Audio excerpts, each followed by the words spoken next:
Hey everyone! Today I bring to you guys a game that I just recently discovered called Agar IO, and it is quite fun and addicting to say the least, so I suggest you guys go try it out.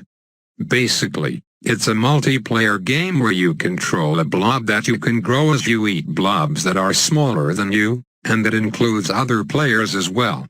There is no real set goal to this game, but I'm sure in everyone's minds they want to aim to become the biggest blob on the map. I don't know how many approximate players are on each map, but I reckon it must be a lot, as there is a leaderboard that shows the current 10 biggest blobs, and in most cases, even the 10th guy is pretty damn big. Another cool feature is that you can name your blob whatever the hell you like. There are some special names that have their own unique skin, like the one I'm using right now, Alamau. I know there's a bunch of other ones like countries, Earth, Moon, Steam, and stuff like that. Alright, now let's talk about the game mechanics. You use your mouse to navigate the map obviously, and the size of your blob is measured in mass, which isn't really a real unit of measurement, but who cares about that? You can press space to split your current blob into two, which will cause one of them to go flying in the direction you pointed your mouse in. This is the main thing you use to eat other blobs, because without it you wouldn't be able to catch up to them. I should mention that the bigger your blob is, the slower it moves, which is why that is the case. You can split up to a maximum of 16 blobs if I recall correctly, but I doubt you should ever do that, otherwise you risk the chance of being eaten by bigger blobs. Whenever you split, it divides the mass into 50-50. Eventually after some time, you'll be able to merge the split blobs into a single one again, so it's like a cycle I guess. Also, you can press W to eject some of your mass away.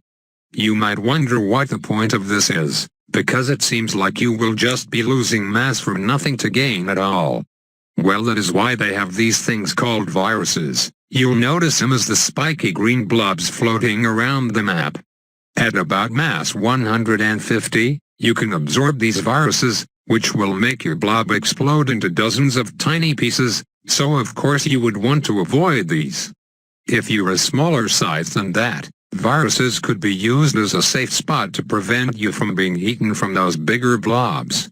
Back to what I was originally talking about, you can eject mass into viruses too. Do it 7 times and the virus will become big enough and split into another virus, shooting it in the direction you ejected the mass. This is another method you could use to sabotage much bigger blobs, though unfortunately I don't think I pulled this trick off in this video. Anyways, I think that's all there is to game mechanics. It's a relatively new game, about a week old or so I'm sure there will be lots of new features in the near future. In my opinion, it's a lot more fun to play than to watch, so what are you waiting for? Click the link in the description and get going. Or just type it in your browser, since the name is so simple. If people enjoy this video, I'll consider making more of these, so tell me what you think. Have a blobby day.